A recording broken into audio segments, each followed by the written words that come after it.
하루 10분 디지털 경제 뉴스 디지털투데이 데일리픽입니다. 국내 기업 시가총액 3위 자리를 두고 다투는 네이버와 카카오가 2분기 실적을 앞두고 있습니다. 네이버와 카카오 모두 전 분기 대비 높은 매출 성과를 올린 가운데 카카오가 네이버를 바짝 추격하고 있습니다. 주요 증권사들은 네이버가 올해 2분기 매출 1조 6,093억 원, 영업이익 3,273억 원을 기록할 것으로 전망했습니다. 전년 동기 대비 매출은 약 26%, 영업이익은 6% 증가한 성적입니다. 광고 사업이 확대되고 쇼핑 거래액이 성장함에 따라 검색 플랫폼 부문과 1분기 때부터 이어진 커머스 부문의 성장으로 매출은 분기 최대치를 달성할 것으로 보입니다. 카카오는 2분기 매출 1조 3,496억 원, 영업이익 1,796억 원을 기록할 것으로 전망됩니다. 전년 동기 대비 매출은 약 41.6%, 영업이익은 83.6% 증가한 성적입니다. 광고와 커머스를 포함한 톡비즈 사업 부문의 성장이 매출을 견인한 것으로 보입니다. 또 카카오페이, 카카오 모빌리티, 카카오 엔터테인먼트 등 신사업을 담당하는 자회사들의 고성장도 실적에 힘을 보탰다는 분석입니다. 카카오의 올해 2분기 영업이익은 역대 최대를 기록할 것으로 예측됩니다. 특히 올해부터 고성장을 이어가는 카카오의 기조가 한동안 계속될 것이라는 전망입니다. 일각에서는 향후 카카오가 네이버를 앞지를 것이라는 목소리도 나오고 있습니다.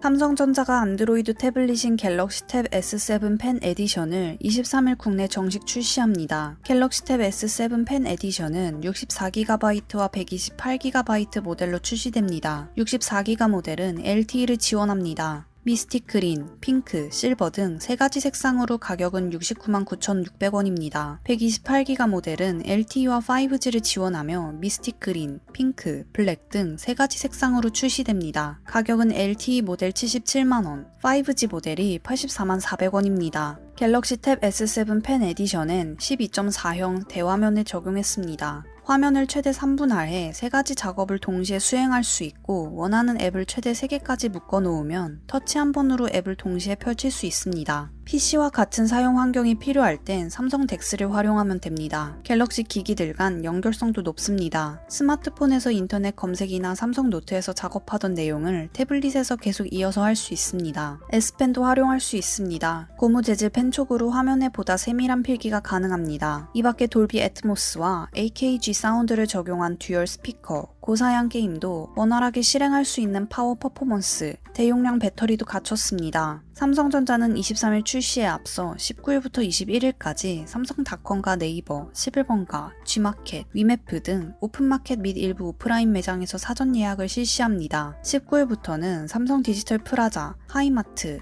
전자랜드, 이마트 등 오프라인 매장에서 체험할 수 있습니다. LG전자가 2050년까지 국내외 모든 사업장에서 100% 재생에너지만 사용하겠다고 밝혔습니다. 탄소 배출 규제를 강화하는 세계 각국의 정책에 선제적으로 대응하고 국제사회의 재생에너지 전환 흐름에 맞추기 위해서입니다. LG전자는 여러 국가의 상황을 고려해 재생에너지 전환을 단계적으로 추진할 계획입니다. 먼저 북미법인은 올해 말까지 생산, 물류, 오피스에서 사용하는 에너지를 100% 재생에너지로 전환할 예정입니다. 2025년까지 해외 모든 생산법인은 재생에너지를 100% 사용해 국내외 전체 전기 사용량의 50%를 재생에너지로 전환하기로 했습니다. 그리고 국내 사업장에도 재생에너지 사용을 점진적으로 늘려 2030년과 2040년의 재생에너지 전환율을 각각 60%, 90% 달성할 계획입니다. 2050년에는 LG전자 모든 사업장에서 100% 재생에너지를 사용하는 것이 목표입니다. 현대차그룹이 전기트럭을 활용한 차별화된 배송 서비스 도심령 딜리버리를 선보입니다. 현대차그룹은 18일 현대백화점, 콜드체인 물류 대행사 팀프레쉬와 함께 전기트럭 기반의 차별화된 배송 서비스를 이달 말부터 10월까지 약 3개월간 시범 운영한다고 밝혔습니다. 친환경 전기트럭 포터 EV 4대를 투입해 주문한 지 최소 10분에서 최대 30분 안에 과일, 야채, 정육 등 친환경 신선식품 배송을 완료합니다. 또 고객이 원하는 시간을 설정할 경우 맞춤형 예약 배송 서비스도 제공하겠다는 계획입니다. 배송기사 역시 소음과 진동이 적고 탄소 배출 저감 효과가 있는 포터 EV 주행으로 업무 피로도를 개선할 수 있습니다. 시범 서비스는 현대백화점 압구정 본점 반경 3km 지역에서 이루어지며 저상차 2대, 고상차 1대, 투명 윈도우 고상차 1대 등 총 4대 차량이 투입됩니다.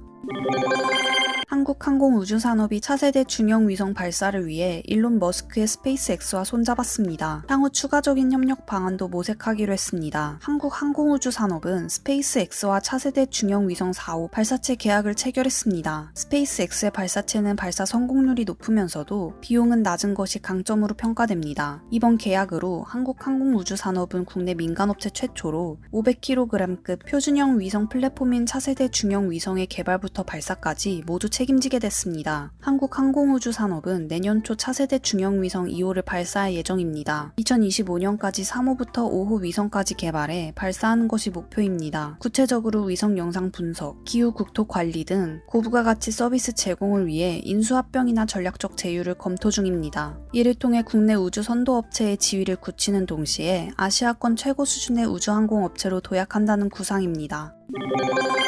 올해 집값이 크게 오르기 어려울 것이라는 전망과 달리 서울 아파트값이 상반기에만 이미 작년 1년치 이상으로 올랐습니다. 인천 역시 상반기에 작년 상승률을 추월했고 경기, 수도권, 전국 기준 상승률도 작년치에 근접한 것으로 나타났습니다. 한국부동산원의 전국 주택가격 동향 조사에 따르면 서울 아파트값은 올해 상반기 3.18% 오르며 이미 지난해 연간 상승률 3.01%를 넘어섰습니다. 상반기 서울 집값은 강남권 주요 단지가 천장을 높이고 외곽의 중저가, 재건축 단지가 키 맞추기를 하며 동반 상승한 모양새입니다. 노원구의 상반기 상승률이 5.08%로 가장 높았고 송파, 서초, 강남 등 강남 3구가 뒤를 따랐습니다. 강남 3구는 정부가 작년부터 고가주택을 타깃으로 각종 규제를 쏟아냈음에도 집값 상승세가 흔들리지 않고 있습니다. 노원, 도봉, 관악 등 상대적으로 저렴한 외곽 지역에는 30대 등의 수요가 지속적으로 유입되면서 따라오르고 있습니다. 정부가 3기 신도시 사전청약에 들어가는 등 주택시장에 공급 신호를 보내고 있지만 하반기 주택시장 분위기가 반전될지는 미지수라고 부동산 전문가들이 전망했습니다.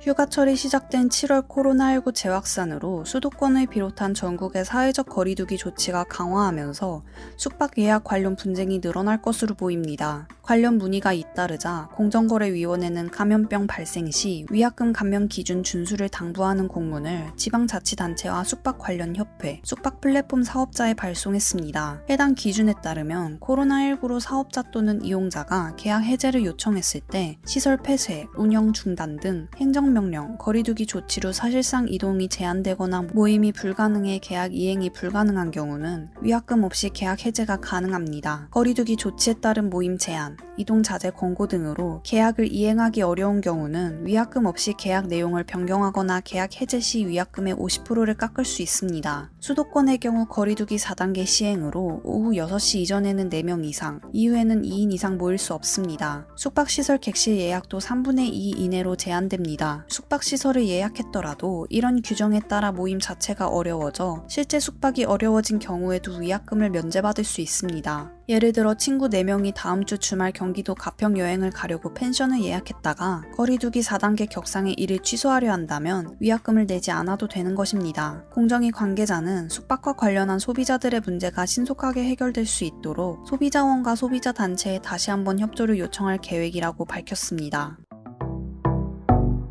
행복한 하루 디지털투데이였습니다.